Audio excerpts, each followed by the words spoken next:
Salut! Je vous retrouve aujourd'hui pour une vidéo update lecture dans laquelle je vais vous parler de toutes les lectures que je vais faire cette semaine. J'ai une lecture papier et une lecture audio en cours actuellement et 2 lectures communes de prévues. Et ce qui est assez marrant, c'est que ce sont 4 lectures des éditions Charleston. Donc voilà, cette semaine va être placée sous le signe des éditions Charleston.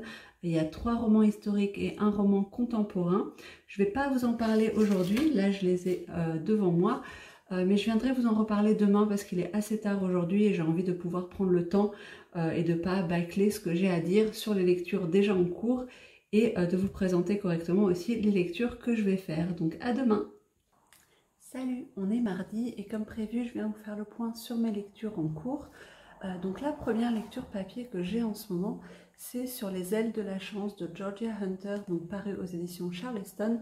Là, c'est l'édition collector qui était parue pour les 10 ans de la maison d'édition. Ce roman, il part du postulat de départ, donc Georgia Hunter, c'est une américaine, et à l'âge de 15 ans, elle a découvert qu'elle faisait partie d'une famille de rescapés de l'Holocauste. Et elle n'était pas du tout au courant de l'histoire familiale, ça a éclairé beaucoup de choses sur le sujet et elle a décidé de faire beaucoup de recherches pour retracer toute l'histoire de sa famille. Donc c'est une histoire vraie, c'est l'histoire de la famille Kurk, donc une famille juive polonaise au XXe siècle. Et on va suivre donc les parents, leurs 4 enfants, et ils vont tous être séparés au moment de la guerre. Certains vont se retrouver dans d'autres continents, certains vont vivre des choses plus terribles que d'autres, et on va suivre ce qui va leur arriver, la façon dont ils vont se battre, dont ils vont essayer de survivre malgré les privations, la faim, les sévices qui leur sont faits. Et donc tout le long du roman, en fait, ils vont garder l'espoir d'un jour être de nouveau tous réunis en famille. Et ce qui est assez extraordinaire avec cette famille-là, c'est qu'ils viennent d'une petite ville qui s'appelle Radom en Pologne. Et dans cette ville, seulement 1% des Juifs ont survécu. Et de manière générale, en Pologne, 90% des Juifs ont été exterminés. Et cette famille-là va survivre. Alors, je ne sais pas s'ils vont tous survivre, mais de ce qui est dit sur le résumé, c'est un peu le postulat de départ, c'est comment est-ce que cette famille a fait pour survivre entièrement. D'ailleurs, le titre en anglais, c'est We Were the Lucky Ones, donc ça annonce tout de suite la couleur. Et voilà, donc on va suivre leur histoire de famille qui est absolument incroyable. Actuellement, j'en suis page 382 et il en fait 640 et quelques à peu près. Donc j'ai dépassé la moitié et j'aime vraiment beaucoup. C'est poignant comme lecture, hein, forcément. C'est terrible de lire ce qu'ils subissent. Il y en a qui sont enfermés dans un ghetto en Pologne où leur vie est menacée à chaque instant. Ils peuvent être tués s'ils ne se comportent pas bien ou juste parce que les Allemands ont envie de s'amuser. Ils vont aussi être victimes du joug soviétique puisqu'à un moment donné, les soviets ont envahi la Pologne et ont contrôlé une certaine partie jusqu'à ce qu'Hitler révoque l'accord qu'il avait fait avec Staline et attaque les soviétiques. Ils sont aussi victimes des Ukrainiens qui sont du côté des Allemands. Enfin bon, c'est vraiment tout ce qui se passe en Pologne est absolument terrible et c'est vraiment poignant à lire. Et de l'autre côté, on va aussi avoir des personnages qui vont se retrouver au goulag en Sibérie, donc je vous laisse imaginer les conditions de vie. On a un personnage qui cherche absolument à quitter l'Europe et qui va s'exiler en Amérique. Et donc, ils vont vivre tous ces moments-là. Évidemment, la plupart du temps, le courrier ne passe pas ou ils ne peuvent pas s'envoyer de courrier dans tous les cas. Et donc, ils vont se raccrocher à l'espoir que les restes des membres de leur famille soient toujours vivants et qu'un jour, peut-être, ils les retrouvent. Donc voilà, j'ai hâte de voir ce que ça va donner. En tout cas, j'aime énormément pour le moment. C'est très bien écrit. Ça tombe pas dans le pathos, mais c'est vraiment poignant. Ça peut pas être autre chose que poignant. On a vraiment le cœur serré en le lisant. Et ça me plaît beaucoup parce que je trouvais qu'il y avait beaucoup de marketing maintenant fait autour d'Auschwitz, autour de la Seconde Guerre mondiale. Et je n'en peux plus de voir passer tous les métiers du monde qui se sont retrouvés apparemment à Auschwitz, la couturière, le tatoueur, la sage-femme, la bibliothécaire, etc. Je comprends tout à fait, enfin, je suis pour le devoir de mémoire, je trouve ça super important, mais en l'occurrence, j'ai plutôt l'impression qu'on est sur une machine à sous en fait, et que c'est devenu un énorme business très juteux pour les maisons d'édition de sortir leur personnage célèbre qui a été à Auschwitz. Et souvent en plus, ils prennent une petite partie de l'histoire vraie et ils en construisent une énorme romance autour qui n'a plus rien à voir avec l'histoire originale et qui a tendance aussi à beaucoup aseptiser ce qui s'est passé et à presque rendre ça mignon et à donner l'impression que presque tout le monde pouvait survivre avec un peu de chance et beaucoup d'amour, on s'en sortait. Donc ça, c'est quelque chose qui a tendance à m'horripiler, mais là on est sur une histoire vraie, on est sur un devoir de mémoire, on est sur un hommage à sa famille de la part de l'autrice, donc c'est complètement différent pour moi. L'autre lecture que j'ai actuellement, c'est une lecture en audio qui est aussi de chez Charleston, puisque comme je vous ai dit, ça va être uniquement de la lecture Charleston cette semaine, et c'est la dernière allumette de Marie Vareille, donc je vous mettrai la petite miniature ici. Marie Vareille, c'est une autrice qui a beaucoup de succès. Tous ses romans engendrent un moult coup de cœur. Chaque roman a l'air d'être meilleur que le précédent. Moi, j'en ai lu un certain nombre. J'ai lu ses romans du début, donc qui étaient plus chick lit, donc Ma vie, mon ex et Haute calamité. Et Je peux très bien me passer de toi. Je les avais beaucoup aimés tous les deux. Ça fait le job, quoi. C'était des romans avec des héroïnes un peu clichés, des situations un peu abracadabrantes, des maladresses, pas mal d'humour. Donc c'était très chouette à lire, surtout à la plage. Enfin voilà, c'était des lectures d'été très, très légères. Et puis ensuite, elle s'est tournée vers des lectures un peu plus poignantes, enfin des romans un peu plus poignants. Et donc elle a écrit La vie rêvée des chaussettes orphelines, que j'avais beaucoup aimé, mais qui n'a pas été le coup de cœur attendu parce que la fin m'a énormément dérangée. Je la trouvais pas éthique du tout.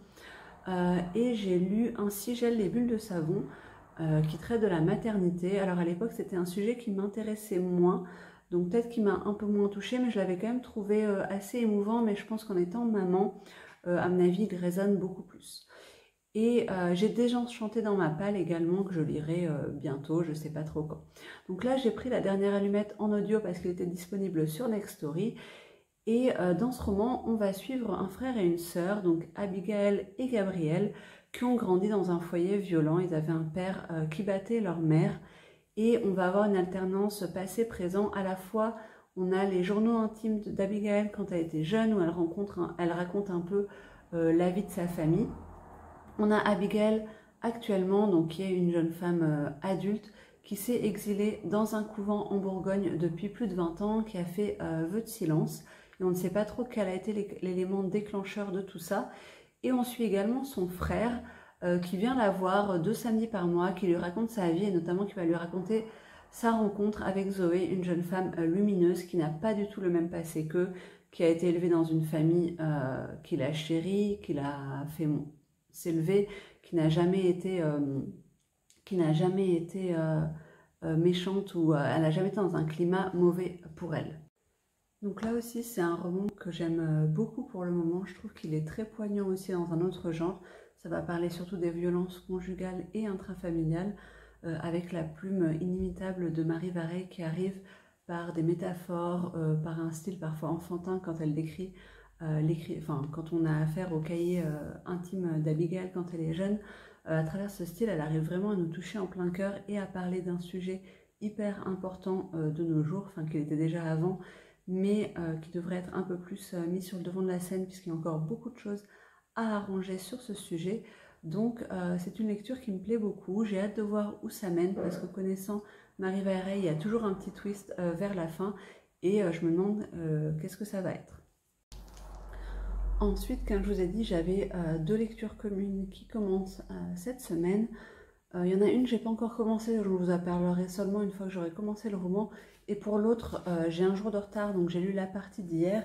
Il s'agit de Pachinko de Min Jin Lee, là encore publié aux éditions Charleston, mais évidemment depuis il est sorti en poche chez HarperCollins. Roman qui avait fait beaucoup parler à l'époque, qui a eu un énorme succès.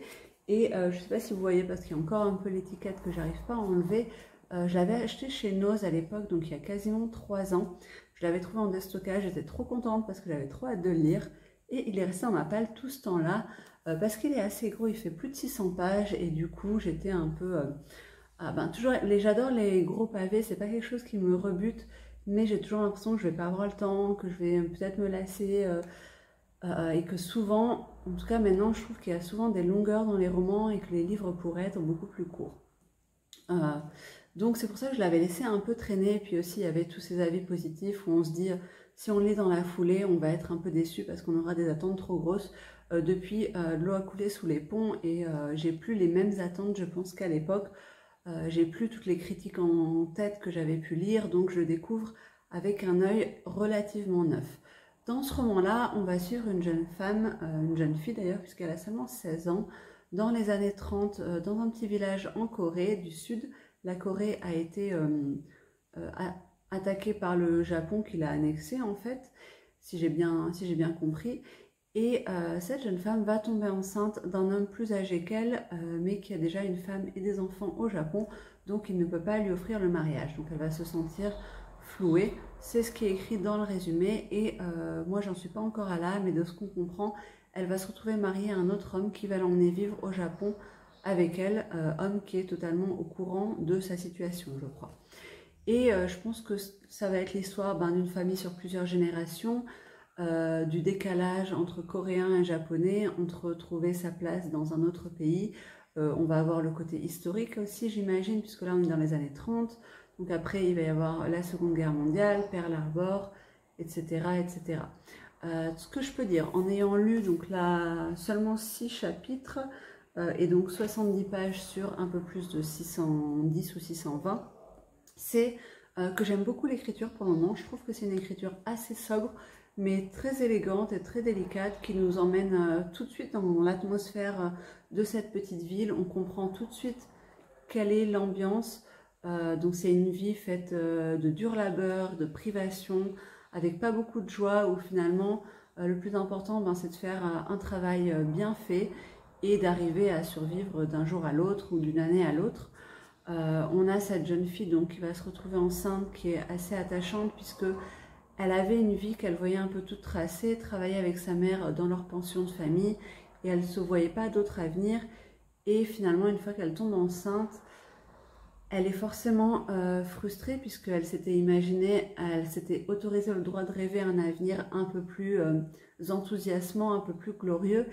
Et quand on n'a pas connu autre chose, c'est facile de se contenter de sa vie. Mais une fois qu'on a goûté à quelque chose de différent, à quelque chose de plus vaste, de plus enthousiasmant, c'est aussi très dur, j'imagine, de se rendre compte qu'on s'est fait des illusions et qu'il faut abandonner tous ses rêves. Donc voilà où j'en suis pour l'instant. J'ai hâte de voir la suite. Je n'ai pas précisé, mais c'est une LC qui est organisée par le compte Instagram Les Mots de Gaëlle, qui fait un challenge qui s'appelle Lisons de Charleston. Donc tous les mois, elle propose un roman Charleston à lire, et ce depuis peut-être 1 ou 2 ans. Donc je trouve ça assez chouette. J'avais jamais pu participer parce que c'était jamais des romans soit que j'avais au moment où il les lisait, soit je les avais déjà lus, soit j'étais pas à jour dans la saga selon les romans qu'il lisait. Mais là, c'est bien tombé, donc je suis très contente d'avoir eu cette occasion de le sortir de ma palle. Salut, on est jeudi et je vous retrouve pour faire le point sur mes lectures.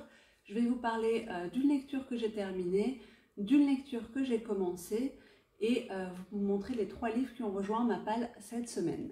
Je commence tout de suite avec le roman que je viens de terminer, non sans quelques larmes. Il s'agit de Sur les ailes de la chance de Georgia Hunter, publié aux éditions Charleston. Donc je vous en ai déjà parlé en début de semaine. On va suivre la famille Kurtz, qui est une famille polonaise juive pendant la Seconde Guerre mondiale. Les parents, avec les 4 frères et sœurs et leurs conjoints, ils vont se retrouver un peu tous séparés pendant la guerre. Certains vont se retrouver en Sibérie, d'autres vont changer de pays, de continent. Ils vont tous, en tout cas, essayer de survivre. Et c'est l'histoire extraordinaire et l'histoire vraie de la famille de l'autrice qui est retracée ici, puisque, comme je vous le disais, dans cette petite ville de Radom, dans laquelle il y avait 30 000 juifs, seulement 300 ont survécu. Et c'est le cas de cette famille-là. Je l'ai fini et c'était vraiment une de mes meilleures lectures de l'année. J'ai trouvé que le roman était bouleversant. Il en faisait pas, il tombait pas dans le pathos, mais juste rien que d'écrire ce qui se passait à cette époque, c'est déjà tellement terrible qu'on ne peut pas ne pas être complètement remué au plus profond de nous en lisant ce qui s'est passé, en lisant tous les sévices qu'ils ont vécu pendant cette période, les privations, le désespoir. Enfin, c'est vraiment terrible à lire. Je trouve que c'est très très bien retranscrit, on est très angoissé en lisant. On sait qu'ils vont se retrouver à la fin, c'est tout le but du titre qui est Sur les ailes de la chance, en anglais We Were the Lucky One, mais on se demande vraiment comment ça va se passer. Et je dois dire que les retrouvailles m'ont vraiment arraché quelques larmes à la fin, ça m'a fait hyper plaisir pour eux. Et de manière générale, j'ai été très admirative de cette famille parce que certes, ils ont eu de la chance, ils ont déjoué toutes les statistiques, toutes les probabilités de survie pour l'époque. Il y a plein de fois où vraiment le basculement entre la survie et la mort était infime, ça aurait pu voilà, changer d'une seconde à l'autre. Et ils ont eu de la chance, mais ils ont aussi eu beaucoup de ténacité, beaucoup de vivacité d'esprit. Parfois, ils ont pris de très gros risques pour assurer leur survie. Ça aurait pu ne pas marcher, mais ça a marché. Mais ils ont aussi eu ce courage de tenter quelque chose. Donc voilà, c'est quelque chose, c'était un roman admirable, un roman qui me semble totalement nécessaire. Je pense que je regarderai la série, mais je vais laisser un peu décanter parce que ça va être un peu trop bouleversant. Mais c'est clairement une de mes meilleures lectures de l'année et une de mes meilleures lectures aux éditions Charleston également. En lecture commune avec Julie du compte Pickbooks sur Instagram, j'ai commencé ma 4e lecture Charleston de la semaine et c'est Le réseau Jane de Heather Marshall. Ici c'est la version pocket, mais il était sorti en premier avec la même couverture chez Charleston en grand format. Et je m'en rappelle qu'il m'avait marqué parce que les lectrices Charleston avaient mentionné le fait que toutes les lectrices lui avait donné 5 étoiles. Ça avait été, si pas un coup de cœur, en tout cas une excellente lecture pour tout le monde. De quoi ça parle? Donc on a 3 femmes, 3 époques, 3 destins. On va avoir d'abord Evelyn dans les années 60, qui est une jeune femme qui n'a pas eu le choix, qui est tombée enceinte de son fiancé, mais celui-ci est mort avant qu'ils aient pu se marier. Et donc là où la grossesse aurait été acceptée, célébrée par la société, par la famille, dans d'autres circonstances, là elle est vécue comme une honte. Et elle va se retrouver à aller dans un foyer catholique où elle est censée vivre jusqu'à l'accouchement. Elle est cachée en fait, où on leur fait participer au ménage, à la cuisine. Enfin, c'est vraiment une vie très monastique jusqu'à ce qu'elles accouchent et que leur bébé soit adopté. Et Evelyn, elle a vraiment envie de garder son bébé, mais elle n'a pas le choix et c'est un déchirement pour elle. De l'autre côté, on va avoir aussi Nancy Mitchell, qui est une jeune femme dans les années 70 qui va découvrir qu'elle a été adoptée bébé en fait par ses parents. Et ensuite on a Angela en 2017 qui est une jeune femme en couple homosexuel qui rêve d'avoir un enfant et qui malgré plusieurs tentatives de PMA ça ne marche pas et on va suivre leur histoire et voir comment elles sont liées les unes aux autres. Pour l'instant, j'ai lu 200 pages sur à peu près 420. C'est un roman que j'aime vraiment beaucoup. Encore une fois, c'est une très bonne lecture. Je suis assez surprise de voir à quel point cette semaine, j'ai que des bonnes lectures et surtout chez Charleston parce que c'est une maison d'édition que j'aime beaucoup. Mais souvent, autant leur résumé m'attire de fou, autant leur couverture m'attire de fou et puis souvent, dans la réalisation, je finis par être un peu déçue ou par être assez... indifférente. C'est des romans que je vais donner une note de 3, 3,5 sur 5 parce que j'ai bien aimé, mais j'arrive rarement à atteindre le méga coup de cœur. Mais là, vraiment cette semaine, on est sur de très bonnes lectures. Ce roman, il est bouleversant puisque ça traite de l'avortement, mais surtout ça va traiter de la maternité et de manière plus générale du droit des femmes à disposer de leur corps. Et en tant que jeune maman, j'ai trouvé qu'il y avait des moments très bouleversants, notamment avec Evelyn, qui doit accoucher et se séparer de son bébé. Ça faisait vraiment beaucoup de peine de lire ça. Il y a eu plusieurs passages déjà au milieu du livre où j'ai eu le cœur un peu brisé en lisant ces moments. Donc je pense que c'est un roman nécessaire, qui est hyper intéressant et qui va continuer de me plaire. Au niveau du reste de mes lectures, donc je continue Pachinko, il y a à peu près 60 pages par jour à lire. Je vous en reparlerai peut-être en fin de semaine quand je serai un peu plus avancée, mais ça me plaît toujours beaucoup. Et concernant le roman de Marie Varey en audio, La dernière allumette, j'ai bien avancé. Je suis pas sûre que je le finirai cette semaine parce qu'en fait mon crédit, enfin mes 15 heures sont déjà finies. Et Next Story me dit que pour ce mois-ci, j'ai encore jusqu'à ce soir minuit pour écouter et ensuite il faudra attendre le renouvellement qui est prévu le 15 juillet, donc c'est lundi, c'est dans pas trop longtemps. Mais il me reste quand même 3 heures d'écoute, donc si j'arrive à les écouter aujourd'hui, tant mieux, mais honnêtement, j'y crois pas trop. En tout cas, c'est un roman qui reste voilà, très touchant, assez percutant, on a quand même pas mal de peine et d'attachement pour les personnages, et je suis curieuse de voir jusqu'où ça va aller. Maintenant, je vais vous parler de mon book haul. Donc j'ai acheté 3 romans cette semaine. Il y a 2 romans, ce sont des suites de sagas, notamment des suites de Cozy Mystery pour être plus précise, et un autre roman, c'est une petite romance d'été pour changer. Je commence par les suites de séries. On a d'abord Une scandaleuse supercherie de Lynn Messina aux éditions 10-18. C'est le tome 2 de la saga des enquêtes de Béatrice Hyde-Claire. J'avais lu le premier tome avec le Cozy Mystery Book Club et j'avais bien aimé sans plus. En fait, ce qui m'avait beaucoup dérangé, c'est que j'avais découvert la saga Son espionne royale pas longtemps avant et j'ai tendance à mélanger les 2 sagas, alors que pourtant elles ne se passent pas à la même période. Celle-là, c'est la Régence, Son espionne royale, c'est les années 30. Donc il y a quand même un grand gap déjà dans le droit des femmes, dans l'évolution de la société, dans la technologie, etc. Mais je sais pas, ça doit être le côté jeune femme anglaise, sans le sou, qui vient d'une bonne famille à la base, célibataire, qui va finir par rencontrer un bel homme ténébreux. Voilà, un peu trop de points communs qui font que je les mélange. Mais maintenant que j'ai bien avancé dans Son espionne royale, puisque j'ai lu 6 tomes, je pense que j'ai assez en tête les personnages, l'intrigue, le contexte de l'époque. C'est assez ancré en moi pour que je puisse lire cette autre saga sans me mélanger. En plus, il est tout petit, il fait 280 pages, donc ça devrait être lu assez rapidement. D'ailleurs, c'est assez marrant, mais si vous voyez les 3 livres que j'ai achetés, ces 2 font 280 pages et celui-là fait 400 pages. Et c'est là qu'on voit la différence selon le papier utilisé, parce qu'on dirait pas du tout que celui-là a 120 pages de plus que les autres. Je trouve que ces 2 ont l'air d'être les mêmes et celui-là a l'air d'être beaucoup plus fin. Enfin bon, c'est un détail. Le deuxième roman que j'ai acheté, c'est celui-ci, Feu d'artifice mortel de Faith Martin chez HarperCollins Poche. C'est le tome 5 de la saga Loveday and Rider que j'aime beaucoup, même si je trouve souvent que les fins d'enquête sont un peu bâclées et pas à la hauteur du reste du roman. Mais j'aime les personnages et j'aime beaucoup le contexte aussi. C'est une saga en plus qui est déjà terminée en grand format, elle a que 8 tomes. Donc je pense que le 8e tome sortira dans 1 an en poche, donc j'ai le temps. J'aimerais lire le 5e rapidement, peut-être le 6e ou 7e encore cette année. Comme ça, quand le 8e sortira en poche l'année prochaine, je serai à jour pour terminer cette saga. Et enfin, j'ai eu envie d'une petite romance, donc j'ai acheté People We Meet on Vacation de Emily Henry, qui est considérée comme une des reines de la romance contemporaine. J'avais déjà lu d'elle Comme dans un roman d'été qui était paru chez Cherche Midi à la base, et j'avais bien aimé, mais ça n'avait pas été le coup de cœur attendu parce que on suivait 2 écrivains et j'avais trouvé que l'aspect écriture n'était peut-être pas assez développé. J'avais bien aimé la romance, j'avais bien aimé les thèmes sous-jacents, j'avais aimé les personnages, mais il avait manqué quelque chose pour moi. Et en plus, j'avais trouvé la traduction assez mauvaise. Et ça m'avait pas mal gênée pendant ma lecture. Je trouvais qu'il y avait des phrases qui n'avaient pas vraiment de sens, ou j'aimais pas la façon dont c'était écrit.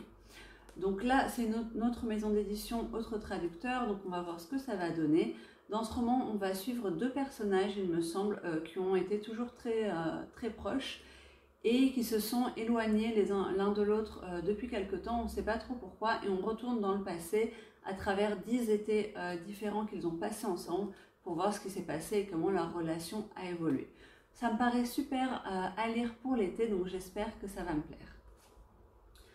Je vous laisse là pour aujourd'hui et on se retrouve, je pense, dans le week-end pour faire un point un peu plus évolué sur mes lectures. Salut, on est dimanche 14 juillet, bonne fête nationale, même si le jour où vous verrez cette vidéo, ce sera un peu tard.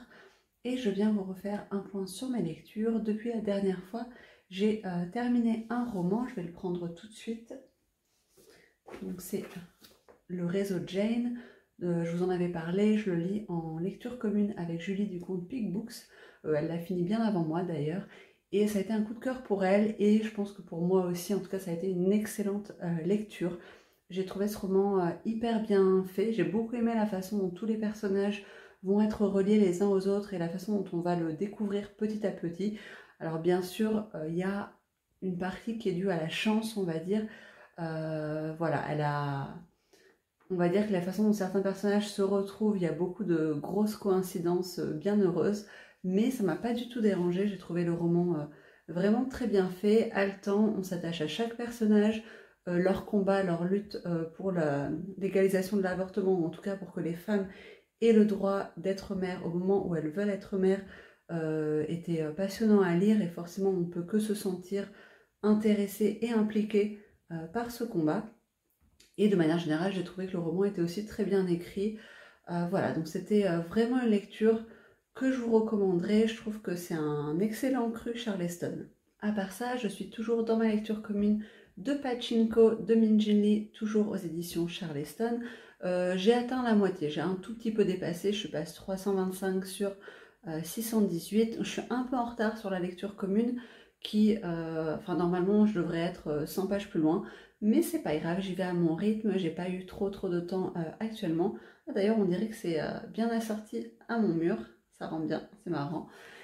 Mais en tout cas c'est une lecture que j'aime beaucoup, on peut que pareil se prendre d'affection pour ces Coréens déracinés qui vivent au Japon, qui sont mal considérés, qui n'ont pas du tout les mêmes chances que les Japonais et qui doivent lutter 2 fois plus pour faire valoir leurs valeurs, pour avoir le droit de vivre dignement.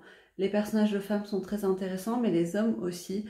Je trouve qu'ils ont beaucoup de nuances et on comprend vraiment bien leurs tourments, leurs aspirations.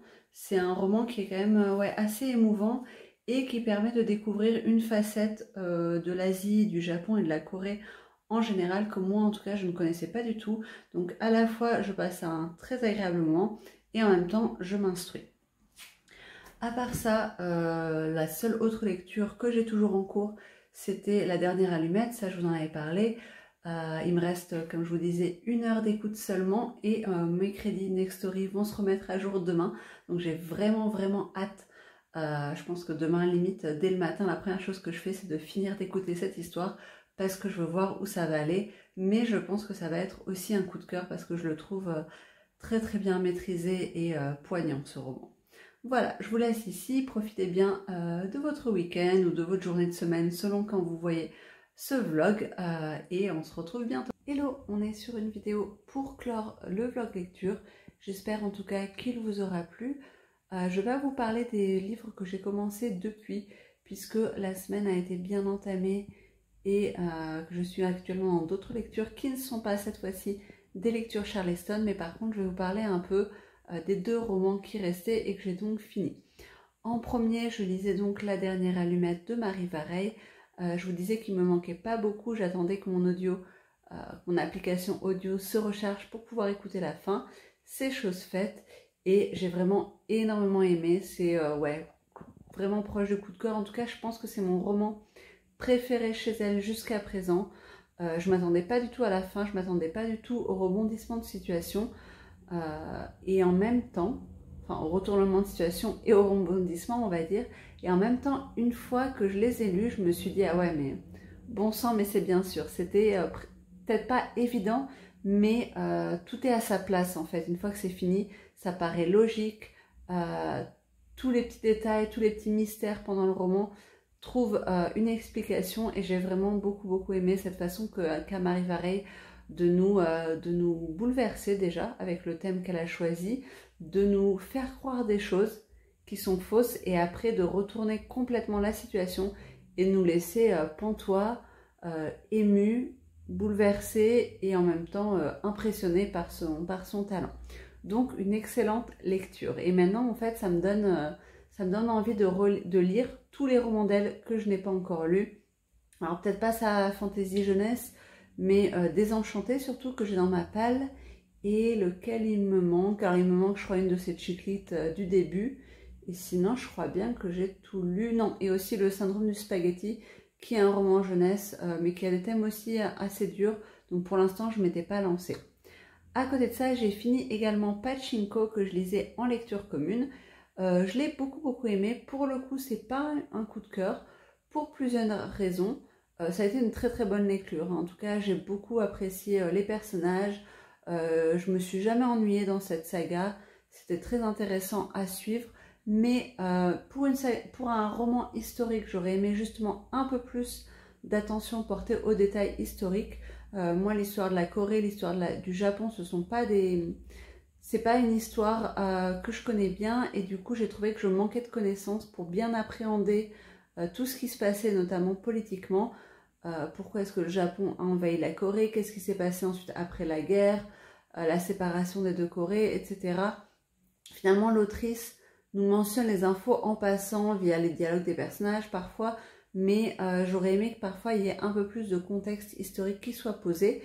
Et la deuxième raison pour laquelle ce ne sera pas un coup de cœur, c'est parce que j'ai beaucoup aimé la première partie, mais ensuite, en fait, les années passent beaucoup plus vite. Parfois, d'un chapitre à l'autre, il va y avoir 3, 4, 5 ans qui vont s'écouler, ce qui donne une impression un peu brouillonne, dans le sens où on a l'impression que l'autrice voulait terminer un certain moment avec certains personnages, donc des générations d'après, et elle a sauté des pages en quelque sorte pour nous faire arriver à ce moment-là et pour que le roman ne fasse pas 1500 pages.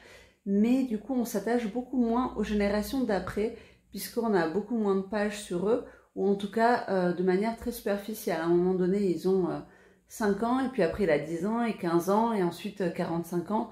Donc j'ai trouvé ça un peu dommage. Moi, ça m'aurait pas dérangé s'il y avait 200 pages de plus et que ces personnages-là étaient un peu plus fouillés. Mais sinon, c'était une très bonne lecture. Voilà, j'ai donc fini ce vlog. J'espère que ces 4 lectures Charleston vous auront plu. Dites-moi s'il y en a une qui vous tente plus que d'autres ou si vous en avez lu certaines. Et on se retrouve bientôt.